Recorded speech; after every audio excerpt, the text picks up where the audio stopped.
जी रत्ना जी, ये पाकिस्तान जो है ये चल रहा है अपनी फौज की वजह से और टेररिज्म की वजह से। हम्म। और जितना जो पॉलिटिकल इनके वो सपोजिड मास्टर्स हैं, जो मास्टर्स नहीं हैं एक्चुअली, वहाँ पे जो फौज है वही सर्वोपरि है। हम्म।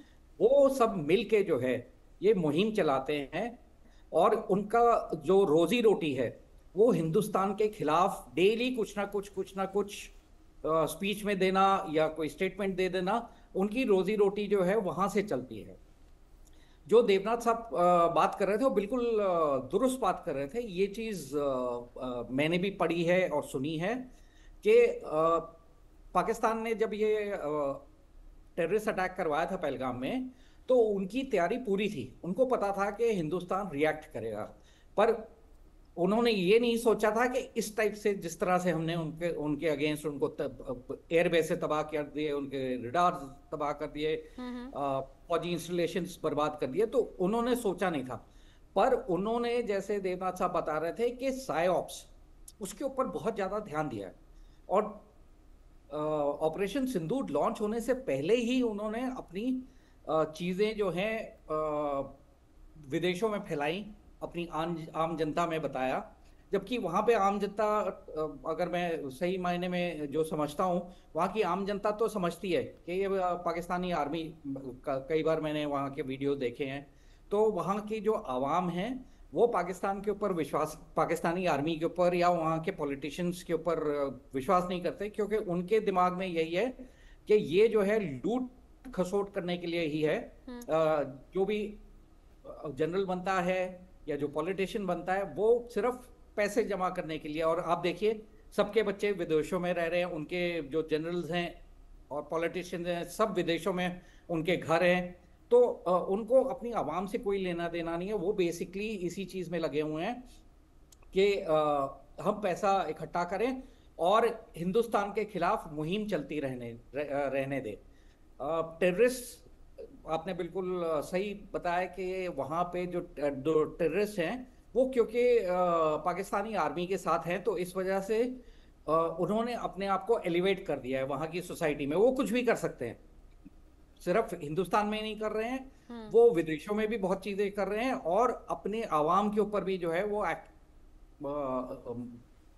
बिल्कुल ही निर्मम हम्म। होके जो है वहां पे कार्रवाई करते हैं। हाँ। और जो तस्वीरों के जरिए सामने आता भी रहता है, यूं ही पाकिस्तानी फौज से वहां के लोगों को नफरत है नहीं।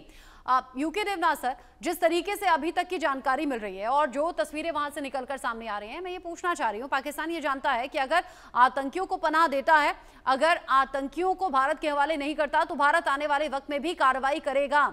ऐसे में पाकिस्तान के लिए ये क्या मजबूरी या फिर कितना जरूरी, क्या आतंक को पालना ही पालना है? जी हाँ, देखिए, जहां तक आतंकवादी घटनाओं को कंट्रोल करना है, भारत ने पाकिस्तान को दो टूक कह दिया है कि अगर फिर से पाकिस्तान ने भारत में एक आतंकवादी घटना को अंजाम दिया तो भारत फिर से सिंदूर 2.0 कर सकता है। हाँ। आ, पाकिस्तान अभी भी इस भारत के धमकी का अर्थ निकालने की कोशिश कर रहा है। फिलहाल उन्होंने एक चीज तो तय कर लिया है कि किसी भी आतंकी वो अपने आप हमें सौंपेंगे नहीं। तो भारत को क्या करना है, भारत को थोड़ा इंतजार करना पड़ेगा। जिस दिन भी हमें मौका मिलता है, बहाना मिलता है, और हमारी इंटेलिजेंस एजेंसीज अगर इनका आतंकी का सही लोकेशन उस वक्त दे सकती है, हम कर सकते हैं एक ऑपरेशन।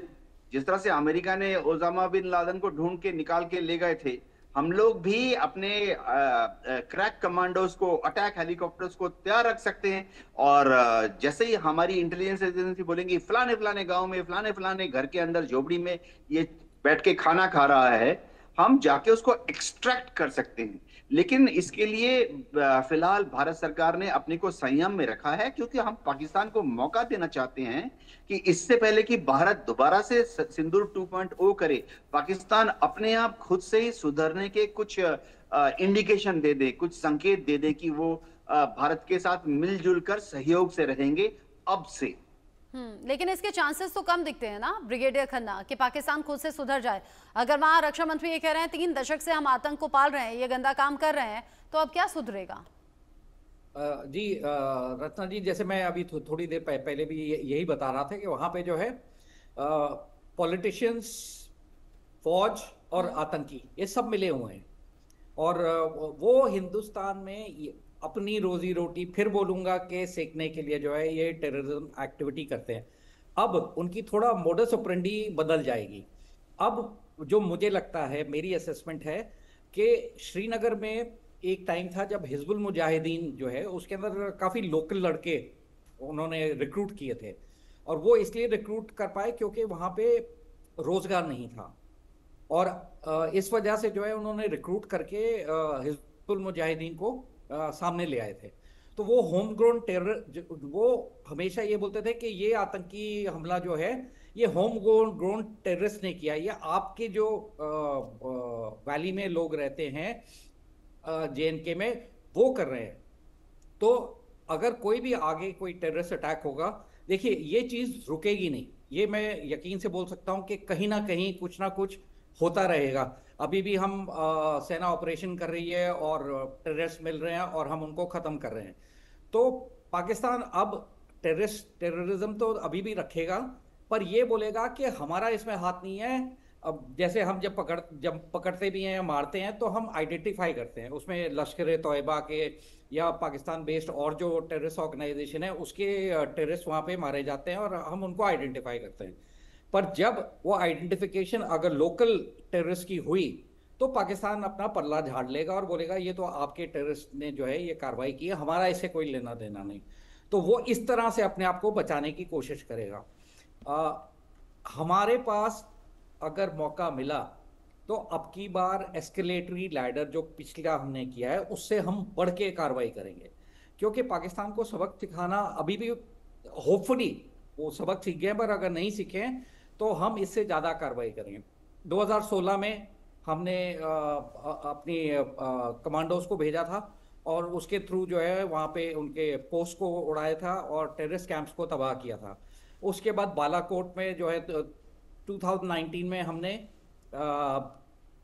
LOC पार करके जो है IB पार करके अपने जहाजों का इस्तेमाल किया, फाइटर जेट्स का इस्तेमाल किया और उनके जो है टेररिस्ट कैंप तबाह किए। अब की बार हमने और ज्यादा एस्केलेटरी लैडर बढ़ा दिया। तो अगली बार अगर पाकिस्तान कोई भी कार्रवाई करेगा तो उसको बहुत ही जबरदस्त नुकसान होने वाला है।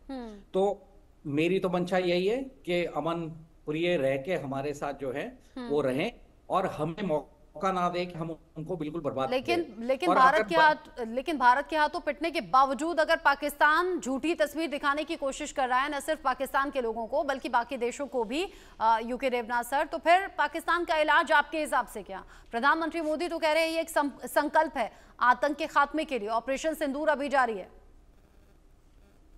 जी हाँ, पाकिस्तान को दबाव में डालने के लिए फौजी तरीके के अलावा कूटनीतिक राजनीतिक दबाव डालना पड़ेगा, फाइनेंशियल सेक्शन डालने पड़ेंगे। इंडस वाटर ट्रीटी को जो हमने बैक बर्नर में रख दिया वो बहुत अच्छा कदम था।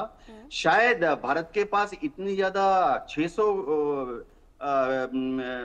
से ज्यादा हमारे पास ऐसी अलग अलग फाइनेंशियल टूल्स हैं। कराची शेयर मार्केट्स के प्राइस हम मैनिपुलेट कर सकते हैं, हम चाहें तो पाकिस्तान के जो सरकारी बॉन्ड है उसके प्राइस हम मैनिपुलेट कर सकते हैं, हम अगर चाहें तो हमारी जो अलग अलग कंप्यूटर एक्सपर्ट्स हैं पाकिस्तान की गवर्नमेंट साइट्स को हैक करके उनको निष्क्रिय कर सकते हैं, पंगु बना सकते हैं। 600 से ज्यादा ऐसे कार्रवाइयां भारत सरकार ने लिस्ट कर ली है जिसमें अलग अलग मंत्रालय काम कर सकते हैं।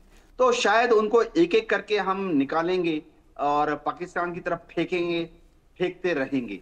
जी, यानी पाकिस्तान अपने सर्वनाश की कहानी खुद लिख चुका है और यहां अगर अभी इस ऑपरेशन सिंदूर के लॉन्च होने के बाद भी अकल नहीं आती तो फिर आगे विनाश लीला पाकिस्तान देखने के लिए तैयार रहे। भले ही शहबाज शरीफ चाहे कुछ कह लें, यहां से मुनीर खुद से अपना प्रमोशन करवा ले, लेकिन पाकिस्तान का विनाश पक्का है।